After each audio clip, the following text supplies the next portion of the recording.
좋은 날입니다. 오늘도 말씀 안에 승리하는 하루 되시기를 기도하겠습니다. 오늘 생명의 삶 본문은 사무엘하 13장 15절부터 29절입니다. 오늘 본문에서 암논이 다말을 범하고 그녀를 미워하여 버리는 모습과 다말의 오빠 압살롬이 암논을 죽이는 모습이 나옵니다.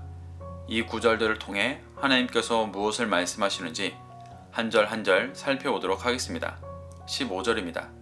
그리하고 암논이 그를 심히 미워하니 이제 미워하는 미움이 전에 사랑하던 사랑보다 더한지라. 암논이 그에게 이르되 일어나 가라 하니 암논은 다말을 범한 후 그녀를 심히 미워하였습니다. 그 미워하는 미움이 전에 그녀를 병이 생길 정도로 사랑했던 것보다 더했다고 나옵니다. 암논이 죄를 범하면서까지 함께하고 싶었던 그녀를 왜 갑자기 이토록 미워하고 있는지 정확히 기록되어 있지는 않지만 분명한 것은 그가 다말을 진정으로 사랑한 것이 아니라 단지 육체의 쾌락의 대상 정도로만 여겼었다는 것입니다. 암논은 다말을 범한 후 미워하며 이렇게 돌아가라고 말하고 있습니다. 16절부터 17절입니다.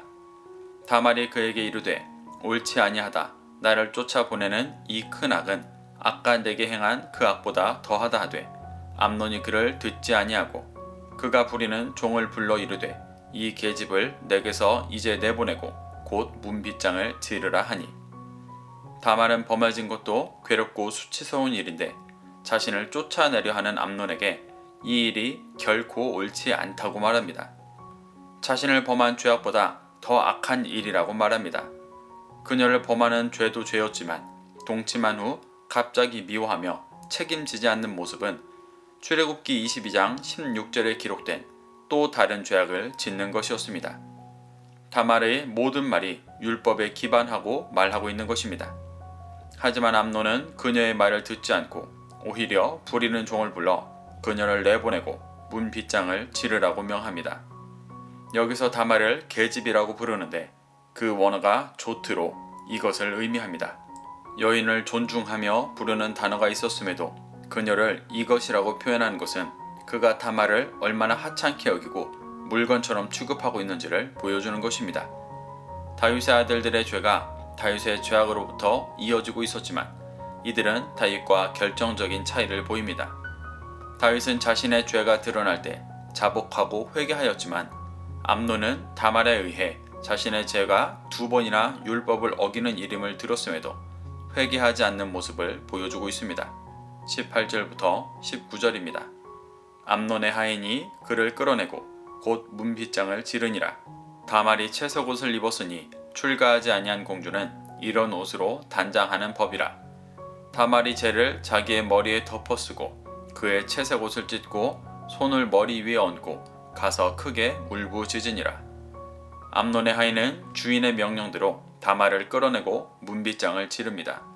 문빗장을 지른다는 것은 다말이 들어올 수 없도록 확실히 막아 암논이 전혀 돌이킬 마음이 없음을 보여주고 있는 것입니다. 이렇게 쫓겨난 다말은 죄를 자기 머리에 덮어쓰고 출가하지 않은 공주의 상징인 채색 옷을 스스로 찢었습니다. 또 손을 머리 위에 얹고 가서 크게 울었습니다. 이 행위들이 자신의 수치와 슬픔을 드러내는 표시임과 동시에 회개하는 자들의 모습입니다. 다말은 자신이 원해서 저지른 죄가 아니었지만 부정하게 되었음을 애통해하며 회개하고 있는 것입니다. 죄를 저지른 암논은 죄를 회개할 마음이 전혀 없음을 보여주었지만 죄에 당한 다말은 오히려 회개하고 있습니다. 20절부터 21절입니다. 그의 오라버니 압살롬이 그에게 이르되 내 오라버니 암논이 너와 함께 있었느냐? 그러나 그는 내 오라버니이니 누이야. 지금은 잠잠히 있고 이것으로 말미암아 근심하지 말라 하니라. 이에 다말이 그의 오라버니 압살롬의 집에 있어 처량하게 지내니라. 다윗 왕이 이 모든 일을 듣고 심히 노하니라. 압살롬이 암논이 행한 일을 듣고 다말을 찾아왔습니다. 그는 암논과 함께 있었는지를 물으며 아주 완곡하게 다말의 상황을 파악합니다. 그리고 다말에게 찾아와 지금은 잠잠히 있고 근심하지 말라고 말합니다. 잠잠히 있고의 원어가 하라시로 색이다, 밭을 갈라, 침묵하다라는 뜻입니다. 겉으로는 잠잠하라는 표현이지만 그 진짜 뜻은 밭을 가는 일에 몰두하여 침묵한다는 의미로 드러내지 않고 일을 한다는 것이 포함되어 있는 단어입니다. 압살롬이 조용히 드러내지 않고 복수를 준비하고 있음을 보여주는 것입니다. 다윗으로부터 시작된 죄가 죄를 낳고 있는 안타까운 현실을 보여주고 있습니다. 이렇게 다말은 압살롬의 집에서 처량하게 지냈습니다. 처량하다의 원어가 샤멤으로 황폐하다라는 뜻입니다. 그녀의 몸과 마음이 얼마나 황폐해져 있는지를 나타내는 것입니다. 그런데 21절에서 다윗은 이 사실을 들었음에도 어떠한 벌과 징계도 없이 그저 노하는 모습만 보여줍니다. 다윗이 암논을 징계하지 못한 이유는 이 일이 12장 10절의 예언이 성취되어지고 있는 일이었기 때문이었습니다. 이는 자신이 불과 얼마 전 같은 죄를 지으며 이 죄의 영역을 열어준 결과였습니다. 그럼에도 그는 자녀들을 훈계했어야 했지만 다윗은 그러지 못했고 쓰디쓴 열매를 보게 됩니다. 22절입니다. 압살롬은 암논이 그의 누이 다말을 욕되게 하였으므로 그를 미워하여 암논에 대하여 잘잘못을 압살롬이 말하지 아니하니라. 압살롬은 다윗이 암논과 다말 사이에 있었던 일을 알고 있음에도 벌하지 않는 것으로 인해 잘잘못을 따지지 않았습니다. 그 이유가 그를 미워했기 때문이라고 기록되어 있습니다. 이는 암논이 다말을 범하고 그녀를 미워했다고 했을 때와 같은 표현입니다. 증오가 증오를 낳고 죄가 죄를 낳는 모습입니다.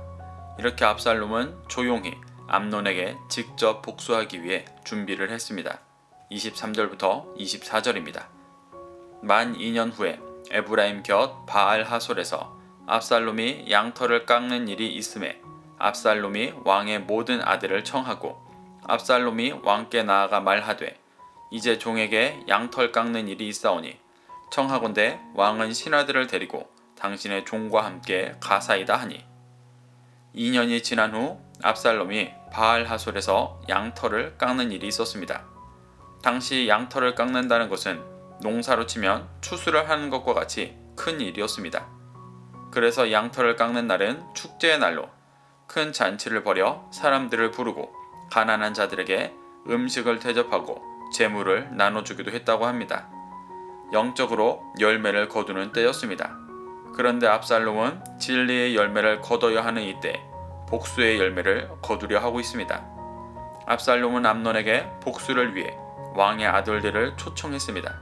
그리고 다윗과 신하들도 초청했습니다.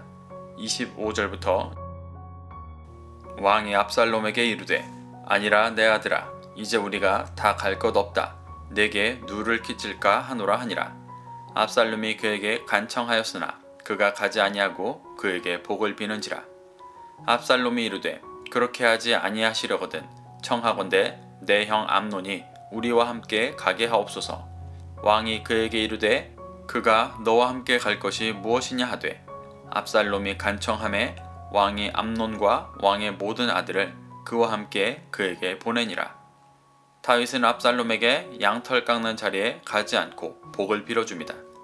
영적으로 현실적으로 풍성한 열매를 맺기를 빌어주고 있는 것입니다. 아마도 압살롬은 다윗이 바쁜 정사로 인해 오지 않을 것을 예상했을 것으로 보입니다. 그래서 자연스럽게 다윗을 대신해 장남인 암논이 대신 와줄 것을 간청합니다. 다윗이 한번 거절했음에도 압살롬의 간청으로 결국 다윗은 암논과 왕의 모든 아들들을 보내어 줍니다. 다윗은 다말을 보낼 때도 그렇고 계속해서 죄가 일어날 수 있는 상황을 허락하고 사람을 보내고 있습니다. 특히나 다윗은 암논과 다말 사이에 일어난 일들을 알고 있음에도 2년이 지나 잊혀졌다고 생각해서인지 다말의 오빠 압살롬에게 암논을 보내는 실수를 합니다. 28절부터 29절입니다. 압살롬이 이미 그의 종들에게 명령하여 이르기를 너희는 이제 암논의 마음이 술로 즐거워할 때 자세히 보다가 내가 너희에게 암논을 치라 하거든 그를 죽이라. 두려워하지 말라. 내가 너희에게 명령한 것이 아니냐. 너희는 담대히 용기를 내라 한지라. 압살롬의 종들이 압살롬의 명령대로 암논에게 행하매 왕의 모든 아들들이 일어나 각기 노새를 타고 도망하니라. 압살롬은 암논을 취하게 하여 결국 그를 죽입니다. 암논은 다윗 왕을 대신해 초청될 정도로 가장 유력한 차기 왕위 계승자였을 것입니다. 그런 암논을 죽인다는 것은 반역죄와도 준하는 것이었을 것입니다. 그래서 압살롬은 이 일을 함께할 종들에게 암논을 칠 때 두려워하지 말고 담대히 용기를 내라고 말합니다. 이 말은 주로 전쟁 중에 하나님의 힘을 의지할 것을 독려할 때 쓰던 표현이었습니다. 그런데 압살롬은 개인의 복수, 살인을 독려하기 위해 쓰고 있습니다. 이것이 이스라엘 안에 진리의 기준이 얼마나 무너져 있고 종교적으로 변하고 있는지를 보여주는 것입니다. 압살롬은 결국 암논을 죽이고 왕의 다른 아들들은 이를 두려워하여 노새를 타고 도망가게 됩니다. 다윗으로부터 시작된 죄가 계속해서 죄를 낳고 있는 모습을 반복해서 보여주고 있습니다. 사랑하는 성도 여러분, 성경은 다윗을 통해 세워진 제사장 나라에 다윗으로부터 시작된 죄가 어떻게 역사하고 있는지를 보여주며 이 땅의 죄의 사슬을 보여주고 있습니다. 우리는 이 모습을 바라보며 나의 삶에 이 땅의 죄가 이어지지 않고 온전히 제사장 나라가 되어 날마다 말씀 앞에 자신을 돌아보고 진리로 충만해지기를 소망해야 합니다. 오늘도 이 말씀을 심령에 새겨 죄에서 승리하는 하루 되시기를 기도하겠습니다.